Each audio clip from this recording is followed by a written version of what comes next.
Hey, it's Sandra. Welcome to another episode of Asexualise, My Asexual Life.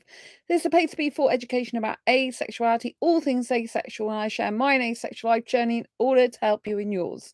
So be sure to subscribe and hit the bell icon so you never miss an episode. So, I have to give a trigger warning for this video, this live stream. This is going to be a video that discusses childhood trauma. Therefore, there's going to be some talk of abuse and neglect in it. So I just want to let you know that it might trigger you if you've been subjected to this, but it is worthwhile watching this video because I'm hopefully going to help you a bit in how to overcome the challenges of childhood trauma in adulthood. So if that sounds like something that might suit you, then stick around. Okay, so first of all, I want to applaud you for still being here in life. So if you've experienced childhood trauma, then it can be really difficult to survive that and to still be here and living. Many people feel like giving up hope. Many people feel really shame and guilt and bad, and it can be really difficult for them to come to terms with the fact they had childhood trauma. Most people who are adults don't even realize the impact that childhood trauma has had on their life as an adult. So if you're here and you're watching this video right now and you're alive, I want to applaud you for being able to get through all those tough times and being able to survive childhood trauma. And I want you to think of yourself as a survivor. Okay, so there's different types of childhood trauma you may have experienced. You may have experienced sexual abuse, physical abuse that might not have involved any sexual stuff. This could be like hitting, smacking, being punched, being dragged across the floor, being dragged by your hair, all this type of thing. You could have experienced emotional abuse and emotional neglect. You could experience spiritual, like your soul diminishes. You could experience lots of different types of abuse, mental abuse as well. So all these are childhood traumas. You could also have some other traumas, like you could have had an accident when you were young. You could have had some bullying going on. You could have had some dramatic event that happened. Maybe you had a parent, a sibling, or family member that died when you were young. Or you could have even had pre-birth trauma like I did, right? All these are very serious traumas, and they're not to be made fun of. They're not to be made light-hearted of. They're not to be joked about or put down in any way. They are serious childhood traumas. Sometimes we find online that people try to diminish people's traumas, but we mustn't do this. We must understand that most people in life have had childhood trauma, and this plays out in our adult relationships as to how we treat others as well as how we treat ourselves. As asexuals, we might have had additional childhood trauma surrounding our asexuality, such as we might have been exposed to more sexual stuff on purpose, trying to change us or fix us to the way other people want us to be. We may have been ridiculed for not liking sex, not participating in sex, or not shouting about sex.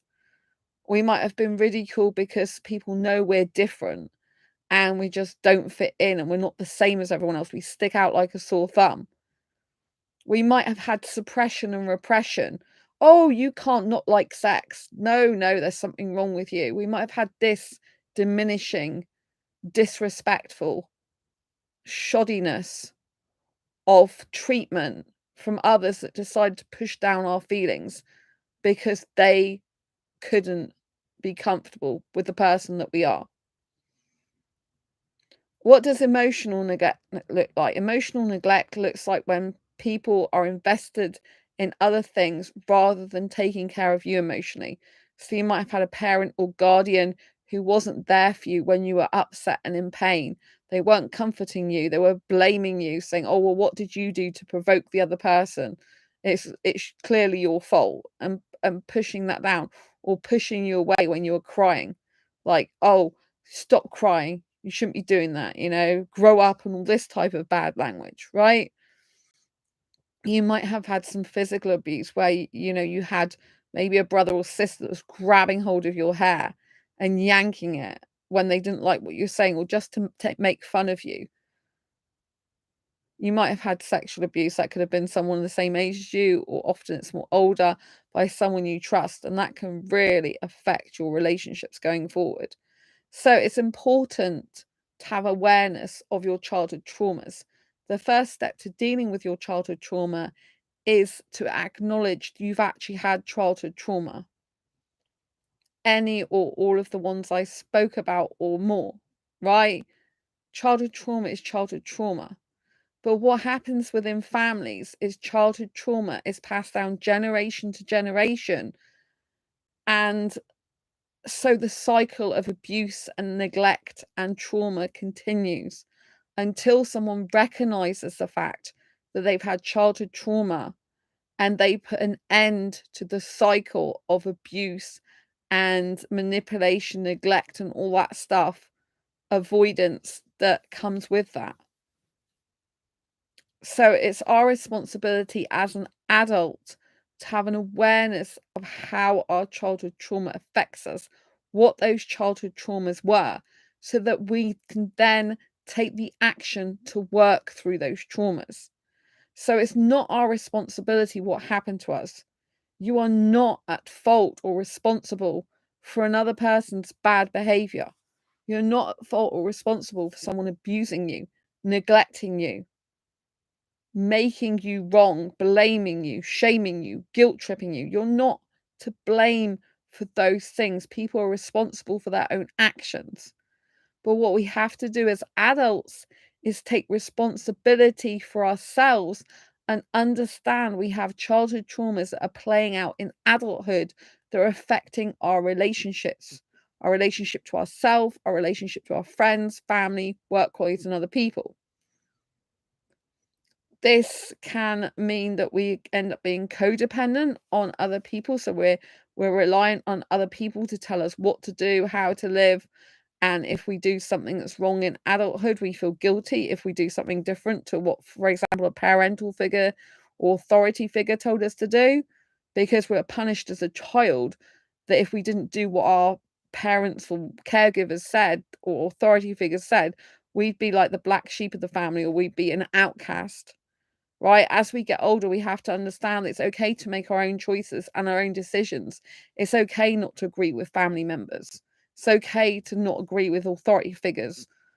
It's okay to understand that authority figures are not God, right? It's okay to go your own path.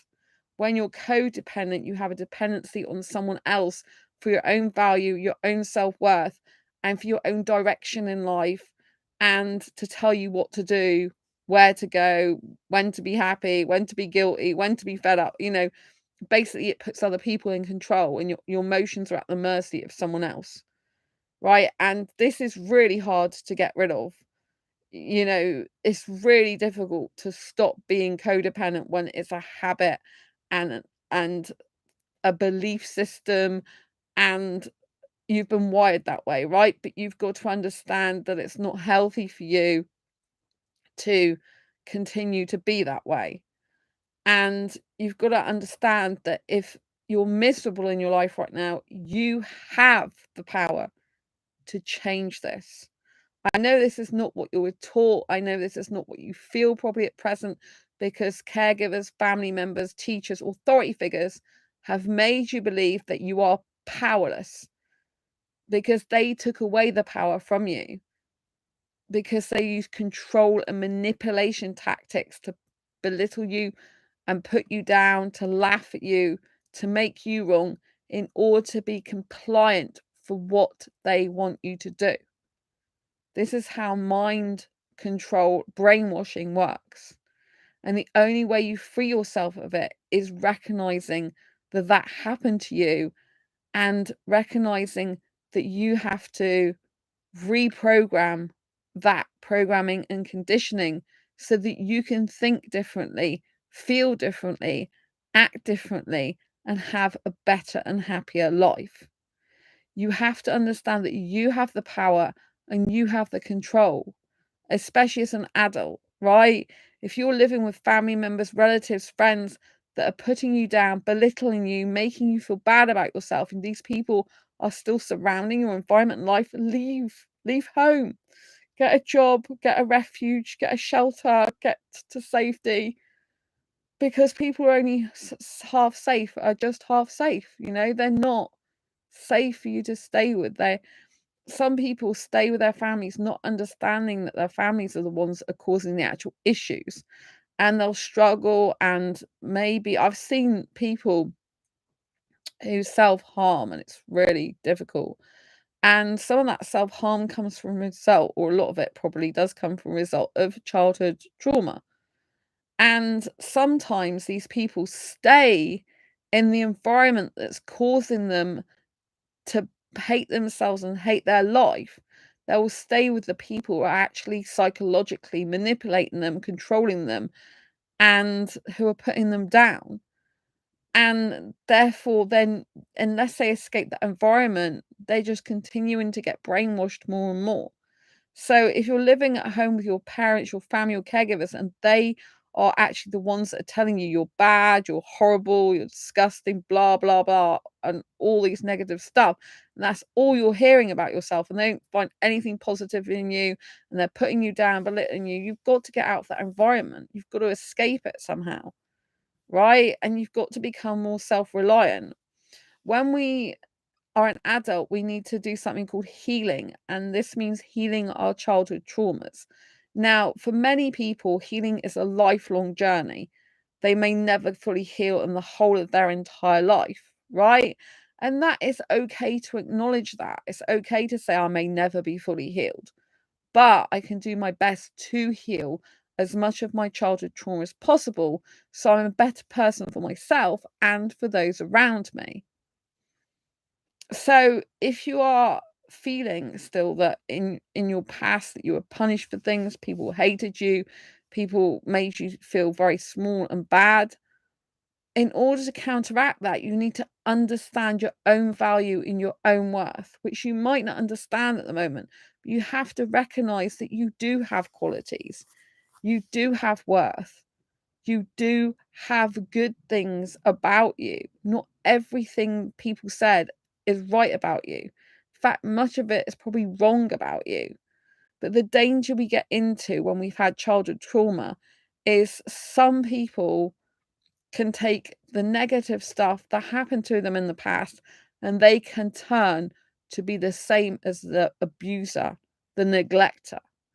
So you could end up neglecting a future partner because you were neglected yourself. Or you could go the opposite way and overcompensate and be there for your partner so much, but they're not there for you.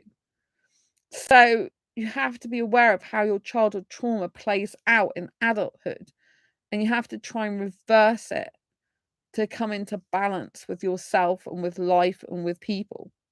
Healing childhood trauma is not a solo activity on its own, but it does require you being on your own and reflecting, look, what happened to me as a child?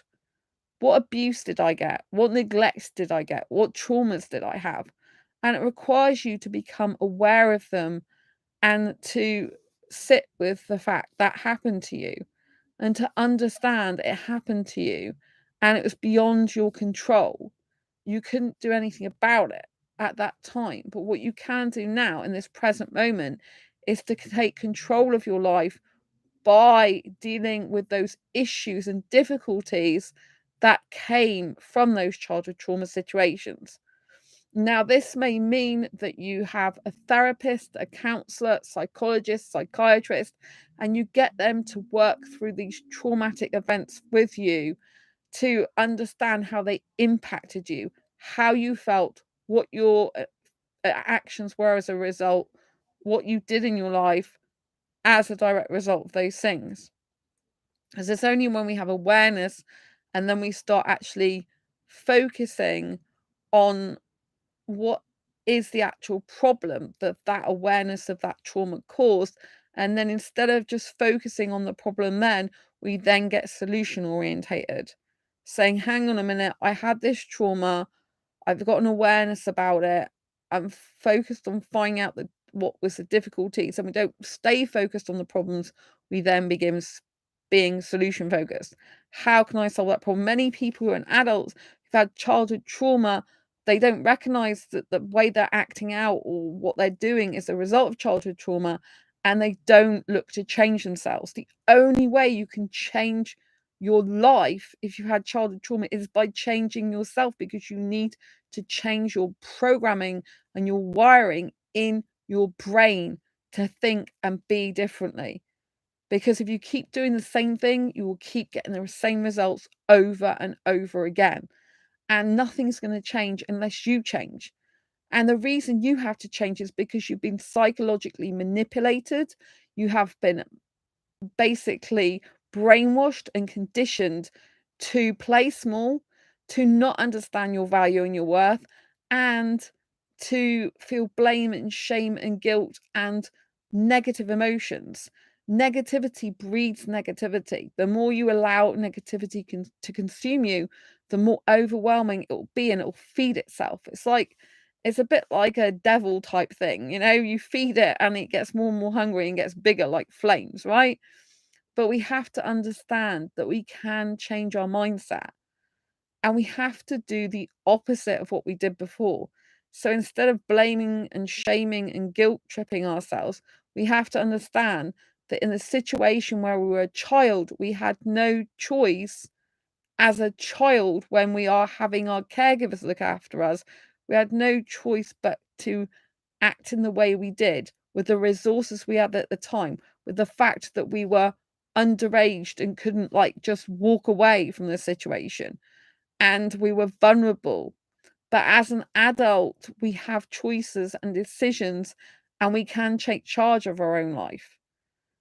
And the brain can be your greatest asset, or it can be your worst enemy, your own brain. Because if you've had conditioning and programming from a very young age for negativity, self-defeat, self-worth less, you feel worth less. So it's self-worth less, self-depreciation. If you have all these things going on, then you're conditioned to put yourself down. You're conditioned to be depressed. You're conditioned to have negative thinking, right? And if you keep that, in a way, you have allowed the people who invoked this trauma on you to win your game of life.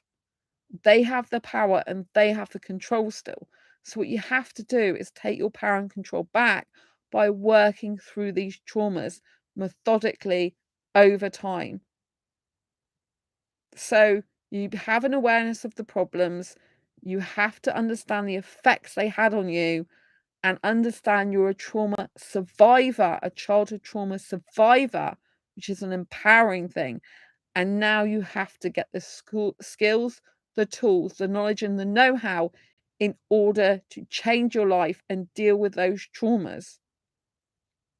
This could be, like I said, seeing a medical professional, psychologist, psychiatrist, therapist, counselor, or, there's a number of channels on YouTube, for example, where people are therapists that can help you even through their YouTube videos. Some of them do personal coaching or counseling or therapy as well, right?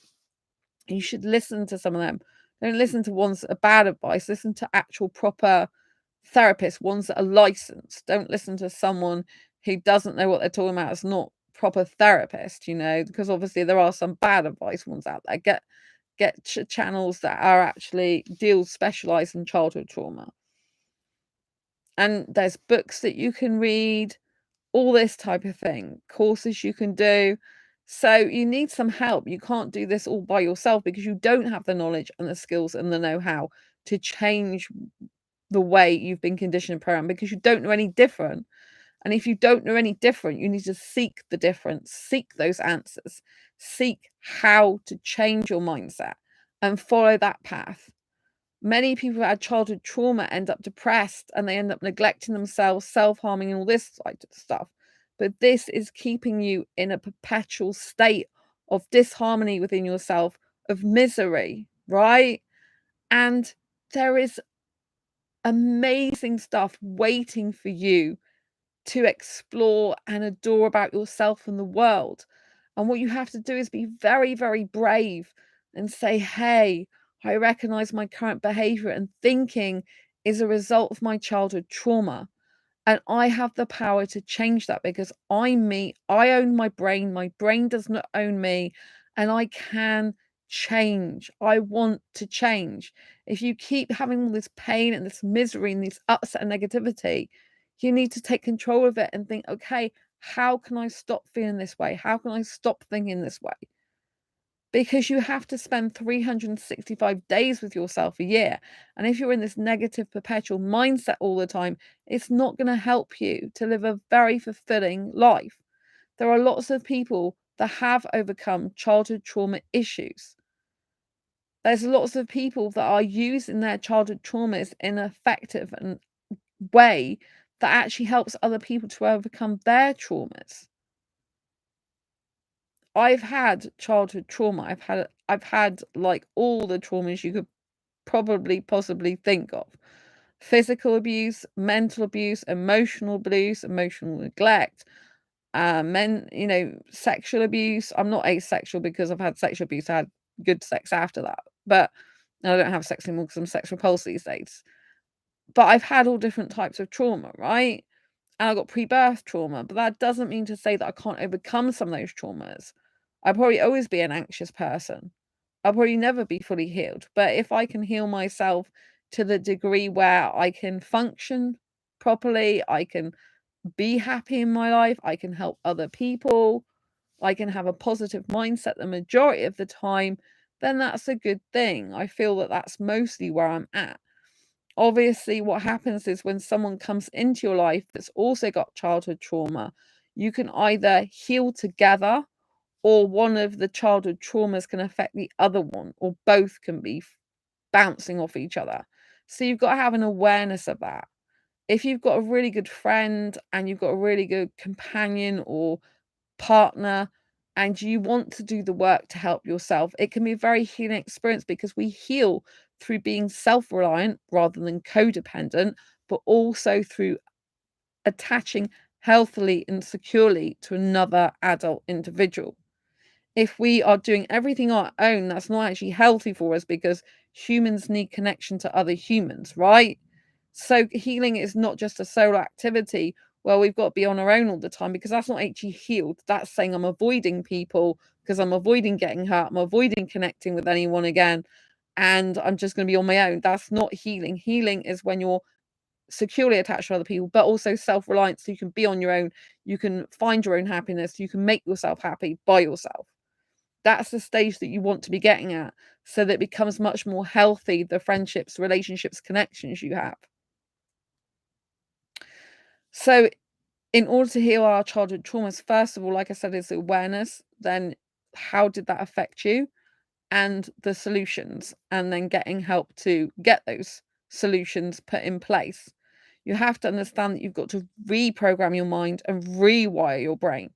So you have to do the opposite of what you're doing now. So if you're neglecting yourself, you need to give yourself self-care. So you have to do the opposite. The antidote to things are the opposite to things, right? So if you're neglecting yourself, you're not washing yourself, you're not cooking for yourself, you're basically sat in a slump, you need to do the opposite. It's going to take force. You're going to have to force yourself to get out of bed, to go and take a shower, to clean your body, right? You're going to have to do some work. In order to change your life, we have to do work, right? But the benefit is if you're doing work for yourself, you're making things happen for you rather than them happening to you. Now, in childhood, things happen to you. You're a helpless child who had to rely on their caregivers. And you were programmed during that time, mostly between the ages of 0 and 7. You were programmed by your parents, your peers, your teachers, your siblings. These were conditions and programs that are being inputted into your brain like a computer, right? And if throughout adolescence, teenage years, going into adulthood, you still had these people in your life giving you the same input, just imagine how much conditioning and brainwashing they have done to you, right? You could argue that anything in life is brainwashing and conditioning, right? And that would be a valid point. Therefore, you need to condition and brainwash yourself for positivity, for happiness, for success, for greatness, for feeling good about yourself, for taking care of yourself, for self-caring. You need to condition and reprogram yourself and brainwash yourself into the good and positive things in life to become a better version of yourself, a happier version, so that you will actually take care of yourself. You can love yourself. You do value your own self-worth, and you can interact better with others as a result and care for them like you want them to care for you. I saw someone tonight on my Facebook who I'm not going to mention, who's asexual, and they posted about how lonely they are. You know, they feel totally alone. Now, this person has a girlfriend that is always supporting them. And this, I can see, is going to be a result of this person's childhood trauma, because they are feeling worthless and like no one cares about them or loves them, but they've got a girlfriend who loves them. And the problem with childhood trauma is when you do finally get someone who loves you and cares about you, you kind of reject it. You don't accept it. You're pushing it away. Like that person, imagine the girlfriend of that guy, right? And he's saying, "Oh, I feel all alone." Imagine how she must feel, like she's her love for him's being ignored, like it's not enough for him, like she's not good enough for him, like whatever she does to love him is never enough because he doesn't love himself. And that's the thing, if someone doesn't love themselves, you can't force them to love themselves, and they can't fully love you in the true essence of healthy love if they can't even love themselves. Because that was a prime example, which I was really upset to see, that because I thought, you've got a gorgeous girlfriend, you do praise your girlfriend some of the time publicly for how much she supports you, but you're saying you're all alone yet you've got a girlfriend. But this is quite common in childhood trauma. Adult reaction is that even if they got people who love them, even if they're in a room full of people, they still feel alone, they still feel on their own. But that guy really needs to pay attention to his girlfriend and think, I am loved by my girlfriend. But because he doesn't love himself, that's why when he's not with her, he feels unloved and like he's all alone. So you have to get to a stage where you're on your own and you can feel okay about being on your own. And this comes from valuing your own worth and realizing that these negative thoughts and patterns and all these things about grief, blame, and everything as a child, you have to like, work through those and let them go. Because if you don't, they'll eat you up inside. And when you do have a partner that's very loving and caring and giving, eventually they are going to get fed up and go from your life. Even if they, because eventually they'll realize, like, hang on a minute, I'm giving this person all my love and care and attention, but this person is still saying they feel alone. It doesn't matter what I'm doing. I'm not actually, this person, I'll never be enough for this person because they aren't enough for themselves.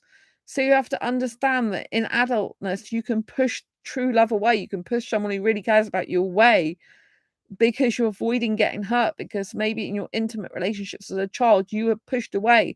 When you went to cuddle your parents, they pushed you away. When you went to show love, they pushed you away. When you wanted to tell your parents something, they pushed you away. It was like you didn't matter to them. They didn't care. And so in order to avoid that painful experience again, you then go pushing other people away subconsciously. And this can damage your relationships. And it's not because the person doesn't love you or doesn't care about you, unless they don't.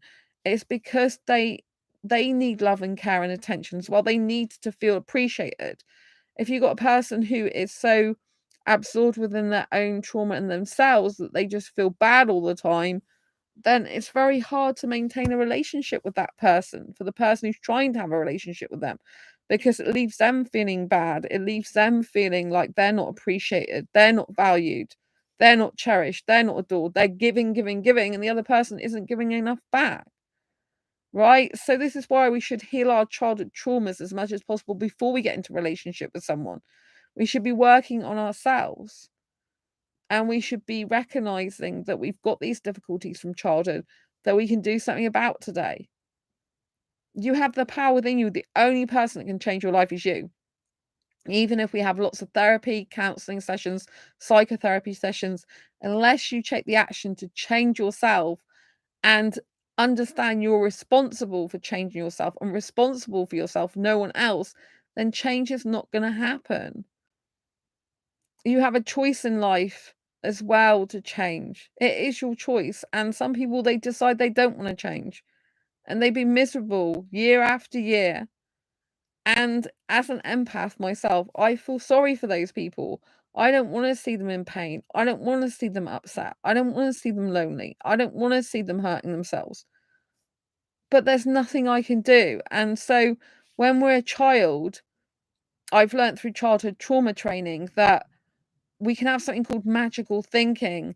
And magical thinking means we think the people who hurt us, who betrayed us, who upset us, who abused us are going to change. And so some of us might hold out hope that, oh, that person's going to change. But this is called magical thinking, when we think they're going to change, but they don't. Because fundamentally, some people just don't want to change. And however much you might think they can change, unless they see they need to change themselves, they take the action to make it happen, and it does happen, there's nothing you can do to help them. So if you've got someone who is abusive or neglectful to you in the present moment and they've got issues from their childhood, it's not your responsibility to fix that person or to change them. Unless they want to fundamentally change themselves and change their life, there's nothing you can do about it. You become powerless because they won't listen to you. And if they won't listen to you, there's nothing you can do. You're not responsible for another person's actions, for another person's life. As an adult, we have to take responsibility for our own life and not say, oh, the authorities aren't looking after me. The therapists don't care. So, if they don't care, I'm worthless. No, it's not about if someone else doesn't care. It's about if you care about yourself. I know, because I felt worthless as a child. I didn't like myself or my life. I'm not going to go into that, but I'm just saying I felt those things. So it's very difficult to value your own worth when other people didn't value it, because it makes you feel like I must be worthless and useless if no one else values me. But that's actually not the case. It means that you haven't found people who value you for who you are, and you don't value yourself for who you are. In order for people to value you, you have to feel that you're valuable yourself to a certain extent. You might have people, though, that value you even as you are, with all your faults and your difficulties and your traumas, but who need some of your time, who need some of your love, your care and your attention and your appreciation and gratitude. If they feel like you don't care about them, you're always ungrateful, you're never happy with the help they give you, then they're going to go from your life eventually, because you are just taking from them. You're not pouring into them. And when you're running on empty and you're in survival mode yourself because your childhood trauma is running you, then you're not going to be in a fit state to be a good friend or partner to them. But if you want true love and you want true happiness, you need to try and work to improve yourself, to become a better version of yourself for yourself and for others around you. And you can change yourself. You can change a negative brain to a positive one. I am in the entrepreneur space, right, since 2012. I know people who are entrepreneurs, right? They run their own businesses successfully, and some of them were into drugs. Some of them have been to prison. Some of them, probably quite a lot of them, have had abuse in their past. And instead of letting them go to the negative dark side where they hate on people, where they seek revenge, where they neglect and abuse themselves and continue to do that, they eventually see that there's a better way of life, and that they don't have to continue the patterns and conditioning that people have injected into them and their lives. They can change their life around. They can see things from different points of view. Now, as someone who's recovered from depression, it's very easy to let your mind go negative again. So once you've freed yourself of depression, you have to exercise your happy muscles. You have to exercise your positivity muscles.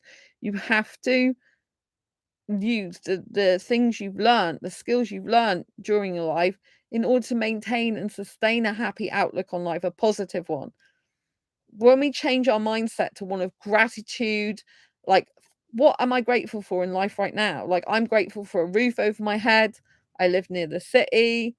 basically in the city. I got food in my fridge, in my freezer. I got money in my bank. I've got beautiful clothes. I've got, like wonderful opportunities.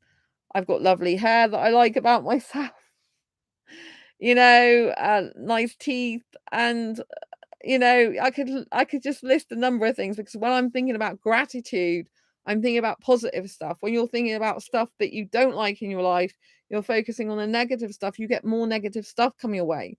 So if you've been trained in your brain as a kid to think negatively, the world's all doom and gloom, everyone's bad, you're bad, feel guilty, blame yourself, blah, blah, blah, thinking all that negative stuff, in order to change your life, you have to think of the positive stuff. And part of the positive stuff is realizing you survived all this. You survived all the blame, the shame, the guilt, and you're still here alive today because you're meant to be alive. You're worth something. You've got skills and you've got things that you are good at. And just by being alive, you don't even have to do anything.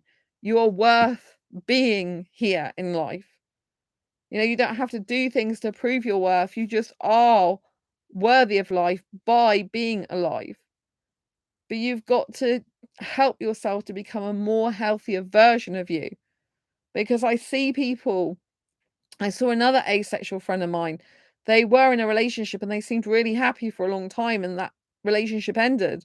And now I see them posting posts like, oh, tell me I'm worthy or something, or tell me you like me. So they're looking for approval of other people. Now, approval and people pleasing are two things that come as a result of childhood trauma. And when you're relying on people to value your worth, and you're relying on people to validate you and not validating yourself, that puts you in a weaker position. It puts you in a very vulnerable position, open to users and abusers and manipulators, and open to just really feeling down about yourself. So instead of looking for validation from other people, you have to believe that you are worthy of being alive, even if it was your direct family members that were horrible to you, that lied to you, deceived you, or pushed you away, or neglected you, or abused you. You have to understand that's on them, it's not on you, and that you can value your own worth. And once you begin to value your own worth, then you'll be able to come to life at a better angle, right? But we shouldn't be worshipping and following the people that had the abuse and being like them and taking revenge and thinking that's okay behavior. It's not. Some therapists, a lot of therapists are teaching, oh, the parents and the family members or whoever it was in your childhood did the best they could at the time, and that's it, right? And that kind of lets the perpetrators, the abusers, off the hook.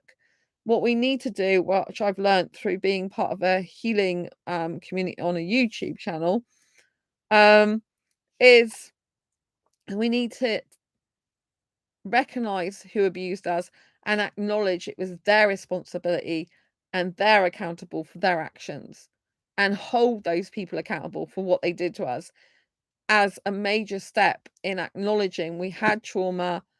It's not our responsibility and fault. It was on them that did that. They decided to take those actions. They decided to speak and treat to us like that. And then when we hold them accountable, we have a reference point for saying, hey, this was abuse. What happened to me was really bad and it's not my fault. Right? And then you're able to start understanding it's not your fault, so you can stop the blame and the shame and the guilt and work through those emotions instead of suppressing and repressing them, and actually find ways of coping with those negative emotions, dealing with them in a better way so that you can work through them and realize that you do have gifts to offer the world, that you are amazing, that you are worth being in life, and go towards the light. If you are someone who's negative and you're surrounding yourself with negative people, you're just going to become more negative. They say misery loves company, and that's because it's perpetuating your feelings and emotions. It's keeping you locked in that. And it's validating the fact that it's okay for you to feel negative and bad. In childhood trauma work, there's something called an enabler. And an enabler is someone who enables someone's bad behavior. We've probably all been enablers at some point. I know I have, right? So an enabler is someone who enables someone to have bad behavior. They might laugh at their bad jokes there. They might laugh at that stuff that's horrible to other people. They might laugh along. That's an enabler. They might be a parent who one parent was abusive to the child and another parent said nothing. They just carried on as though it's never happened. They enabled that bad behavior, didn't stick up for the child. They didn't say that was wrong. That's an enabler. If you're in a relationship with someone who's constantly having bad behavior towards you and to others and in themselves, but you're allowing them to continue to do that, you don't say, look, if you carry on, I'm going to walk away, or you stick with them, like no matter how badly they behaved, you're what's known as an enabler. And you're allowing that behavior to continue. You're facilitating it to continue so it continues. If you're in an abusive relationship and you carry on allowing that person to abuse you over and over again, because that's just the way they are and they've had such bad childhood trauma, you're enabling them to be like that with you instead of walking away. It's very difficult when you've had childhood trauma because you can relate to the other person, you can understand their behavior some of the time, you can understand how bad they feel, you can understand how difficult their life has been. But if we enable the bad behavior, then we keep these people, this family trauma going. We see it in other generations and we allow it to continue by not calling that person out and say, hey, this is not acceptable behavior. And either the person changes themselves or they allow themselves to continue the bad behavior and then they lose the person in the end. Because if they don't lose the person, then they just think they can get away with bad behavior and continue. I had behavior in the past that wasn't good as a result of childhood trauma and abusive relationships. And it came out in one of the really abusive relationships I had. There was things that I did and were happening that I wasn't proud of. I had to know through doing work on abuse, through Stop Abuse for Everyone, that I did the best I could at the time with the resources I had. So I wasn't blaming myself and feeling guilty. So I was then able to move on, realizing that in normal circumstances, you wouldn't behave like that. And instead of staying with someone who was bad for me, I should have moved out of that situation. So you're not responsible for someone else abusing you and treating you badly, but you are responsible for what you do as a result of that, and to move on if someone cannot make you happy, is abusing, using you, being ungrateful towards you, not caring enough about yourself because they're too focused on themselves. So as childhood trauma survivors, we need to understand that we are going to have to reflect and help ourselves a lot. But if we stay self-absorbed, we're not going to appreciate what's actually around us and the help and support people are giving us. And if we're not getting that much help and support, yes, we do need to seek it through therapists and authorities and so on. But just know that you're not as important to the therapist as you're going to be to yourself, right? You have to make yourself the most important person to yourself in a healthy way. So that doesn't mean like, oh, I'm the most important person, so I don't treat people well. I don't appreciate them. I don't care about them. I'm all me, me, me. That's not good. You need to treat yourself as the most important person, as in you need to look after yourself first, love yourself first, care about yourself first. Like, even if you don't love yourself, try and start liking yourself and thinking, I'm okay. And list things in a journal, for example, like list 10 things that you like about yourself, list 10 positives about yourself. The things that you don't like about yourself, instead of saying repetitively, I don't like this, I don't like this, I don't like this, you need to change it, right? So things that you don't like about yourself, you either have to accept it and come to terms with it and embrace it, or you have to change it. Instead of saying, I can't change, you can change. Anyone can change. If someone's saying they can't change, they are programming their mind to say they can never change. If you'd have said to me years ago that I would be changed person, I wouldn't have believed you, to be quite frank with you. But I know I've changed my life. I've gone through being lonely, introverted, bullied child at school, couldn't talk in groups, was really shy, only like one-to-one conversations, and felt really left out, lonely, like I completely on my own. Like, I didn't like myself, I didn't like my life, I didn't feel anyone else liked me, I felt worthless, why was I even here in life? I've gone through that, from that, through that, to now being on this channel, helping asexuals, living my much best life, and, speaking on, like, a UK Asexuality conference, gonna be speaking at Oxford University next month, got a best-selling book out, got other books published. I'm a much more grateful person. I see good people in my life. I see goodness in life. I see things to be grateful for. I try to work on my own personal and professional development daily to make sure I'm the best version I can be and keep improving myself. I take note of the good things that have happened in my life, the journey I've been on, how far I've come, the skills and experience and knowledge and know-how I have so that I can help others. And so my mindset is really shifted now. I'm extrovert now, but I do have some introverted tendencies still. I'm much better in groups. I hold asexual meetups in the UK. And, I'm just an all-round better person for myself and therefore for others. Like, my mind can nearly slip into negativity. So, when I was in the pub by myself the other day, I'm like thinking, oh, I'm all alone. And I'm thinking, yes, you're all alone, but you don't need to be lonely. Don't think you're lonely, because at the end of the day, I did feel a little bit like alone, but I won't let my mind go there. I was going to say, like, bordering on a bit lonely.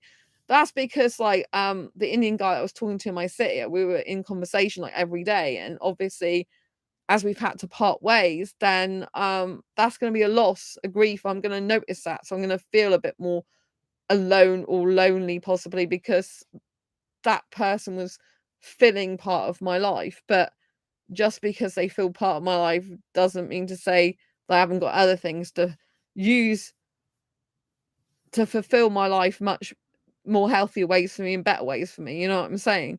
So when I was in the pub, like, if I switch my mind to my old mindset, it would be like, oh, I'm all alone. No one cares about me. I'm just sat here by myself. No one couldn't care less. If that was my old mindset. Now I'm thinking, okay, I'm on my own, but I'm having like a self date. I'm enjoying my food. I'm chilling out. I'm just observing people around me. I'm soaking up the atmosphere and energy and other people. And I'm just chilling out and having some nice time out. And yes, I'm on my own, but it doesn't mean to say I'm alone, because I've got myself and I've still got an exciting life. And if you're struggling to get an exciting life, then go and think of things that make you feel happy, make you feel good, make you feel excited, and do those things over and over again, right? We should be looking to good things, positive things. We should be going towards the light. The way to counteract negativity is to inject positivity in your life over and over again. The way to stop feeling bad about yourself is to find the good things about yourself. The way to counteract neglect is self-care, and to attach healthily to other people, not pushing them away, but healthily, like not pushing them away and not like phoning them every 5 minutes of the day type thing. You know what I mean? And so you have to allow people to do their own life, do their own thing, while still being in contact and communication with them, and not push them away. And we need open and honest communication, conversations. And you have to realize that it's okay to feel hurt and pain. It's okay to feel upset about your past. It's okay to feel your feelings. But we don't want to stay in a stuck state of negativity, thinking we can't change our life for the better forever and become a better person and have a different life. We can do it. I see multiple people in the entrepreneur space that have done it year after year, time after time. They had abuse, they had neglect, they were in prison, some of them, drug addicts, some of them, porn addicts, some of them, and they've recovered from those things, alcoholics, some of them, and they've got past that. And my mentor and trainer, his girlfriend, she's a recovered alcoholic, and she openly talks about this, and his parents were like that, I think, or some of his family members. I think his parents were like that, or were they like that, or was it some family member, I think. Anyway, I think he comes from a history of having some family members who are like that.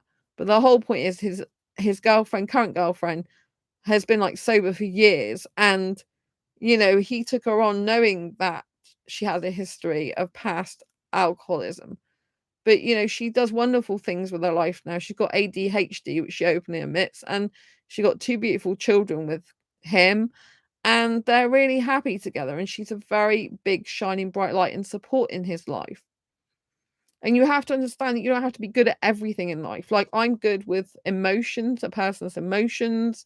I'm good with like praising someone, being supportive, but I'm not so good with doing physical stuff for them because I've got fibromyalgia and it hurts me. I don't want to be doing housework, cooking, or cleaning for a guy, for example. Does that make me a bad person? No. It makes me truthful and honest that hurts me, and I'm not going to do that because I don't like it. It makes me miserable. And if I'm miserable, then that person's going to be miserable to be with me, right? Am I perfect? No. Do I sometimes do or say things that aren't great? Yes, because I'm not perfect, but we have to love ourselves with our imperfections, but understand that we can always try to improve ourselves and we can keep growing and developing ourselves. So recognize your traumas, the things that you had in your past, and instead of completely staying a victim to them forever and a day, understand that you can change that victimness around into survive and then thrive mode. But you have to be able to deal with the things first. I come across a lot of guys that are avoidant types, and this stems back from their childhood trauma when they were lightly pushed away by their parents. They want some attention, they want some love, and they want some care, and instead their parents push them away. So they've had their brain programmed that every time they get close to someone, they get pushed away, which makes them want to avoid getting close to someone. So it makes them want to avoid emotional intimacy, maybe physical intimacy, mental intimacy, and basically they're in a relationship, they're closed off. They don't want to reveal much of themselves. They don't want to take as much time and energy because they've been taught as a kid that they're not worth paying time, attention, and energy to and being close with. And every time they try to get close, they are subjected to abuse, ridicule, pushed away, all those type of things. And so therefore they feel that getting close to someone's really bad. But unless you emotionally open up to a person and you have healthy, open, honest communication, that relationship is not going to flourish and thrive and be as healthy as it could be. In fact, it could end up quite toxic, where one person's doing the work and the other person's just pushing the other person away. Same as if someone has anxious attachment, it can make them very needy because they were anxious that, oh, I'm not being loved, like I no one's caring about me. If they got emotional neglect, like what's happening? Like, why aren't I being cared for? Like, where's my caregivers? Where's people that meant to look after me? Like, what's going on here? Like, and they had an insecure childhood where they weren't certain of things. They weren't given the time, energy, and effort to make them feel secure in a connection, and therefore they're always anxious as well if the other person likes them, if the other person blames them for things, if they've done something wrong, because this is what happened in their childhood. They're always like, oh, well, if I'm being neglected, if someone doesn't care about me, then what have I done wrong? Like, it's got to be my fault. And they'll always be kind of questioning the relationship and the person because they need reassurance, because they never got that as a child. And so they've learned the bad habit of being insecure, and they've learned the bad habit of like thinking that if a person is not paying them any attention or paying them any care, that they actually don't care, because in childhood that person that didn't exhibit caringness. It was like fend for yourself. And so if you're fending for yourself and you're having to be an adult as a child to look after yourself, it makes you really anxious and nervous. Of course it does. So you've got to be thinking about all these types of things that can affect you as an adult, how they play out in your friendships, how they play out in your relationships. As an adult, some people are still in the child mode a lot of the time, in the sense that they can still feel shame, neglect. They can still be looking to parental figures or family members or authority figures for them to be able to tell them, like they're waiting for a doctor to diagnose them, and they can't think anything different for themselves. Whereas some people will go, hey, you diagnosed me wrong, or I don't think that's the case. I think that's not right. Can we do the test again? Can we do another test? Can I see another doctor? Right? But when you're looking for validation, external sources, when you're looking for someone else to tell you what to do and to give you instructions on how to be, you are literally putting your life in the hands of other people rather than your own hands, which is deadly. You can't control other people, but you can control yourself. And so if other people are speaking badly about you or behaving bad towards you or doing you mistreatment, you're kind of gonna go along with that and accept it because you're gonna think that's normal because that's what happened to you as a child and therefore you deserve that.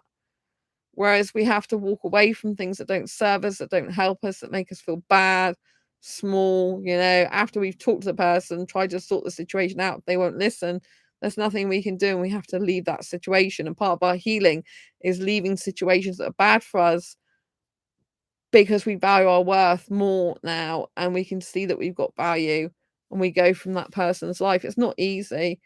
If someone's had childhood trauma and they have, leaving their life can be one of the worst feelings ever because you relate to them, you care about them. But it's also something called trauma bonding, which means you can bond through trauma and that can keep you together. And it's unhealthy. Instead of seeing the beauty of each other and being grateful and actually liking the qualities of a person, you can stay with them just because you feel sorry for each other of the trauma that you've experienced, right? And that's staying with someone for the wrong reasons. So remember that you have to have a degree of care about the people in your life and openness and willingness to be vulnerable, but you also have to protect yourself and realize that some people will never change and that you can't change them. They have to be willing to change themselves. They have to be willing to say, hey, you know what, I'm fed up, I'm not going to take this anymore. I'm not going to sit here feeling sorry for myself over and over again and that I'm worthless and useless and guilty. I'm going to actually find things that I'm useful at, find things that I'm worthy of, find myself, love myself, care about myself, realize that I have value just by being alive because I'm unique. There's no other one like me. I'm irreplaceable. And you are irreplaceable. There's no one that can replace you because you're you. Don't allow negative thinking, negative people, negative things in your life to rule your life now. Go forth and get the help you need to change your mindset to live a better life. It is a mindset change. You have to shift your mindset from the old patterns and beliefs and conditioning that childhood put into you and put some new files in there, if you like a computer. Put some new computer files in there so that you can become a healthier, happier person. I hope you found this useful, helpful, insightful. If you have, please give it a thumbs up. Don't forget to share it with someone who may benefit from it. Don't forget to subscribe to this channel if you haven't already and hit the bell icon. And don't forget to grab a copy of my Fibromyalgia Self-Help Handbook, which tells you how to reduce pain in 25 aspects of your life. And that applies even if you don't have fibromyalgia. It's really good. Autobiographical read, told in a superhero style. And it can help you if you've got depression and anxiety. And also Asexual Perspectives, which explains how asexuals view life, love, and sex from an asexual point of view. And it explains all about asexuality, the differences between sexual attraction, sexual desire, arousal, and answers pretty much every question you might ask about asexuality when you're new to it. And also gives you further advice and talks about the asexual spectrum. So grab both of these on Amazon right now. Whoops. And yeah, these will help you. And I'll see you soon on the next video live stream. Lots of love. Take care. Bye.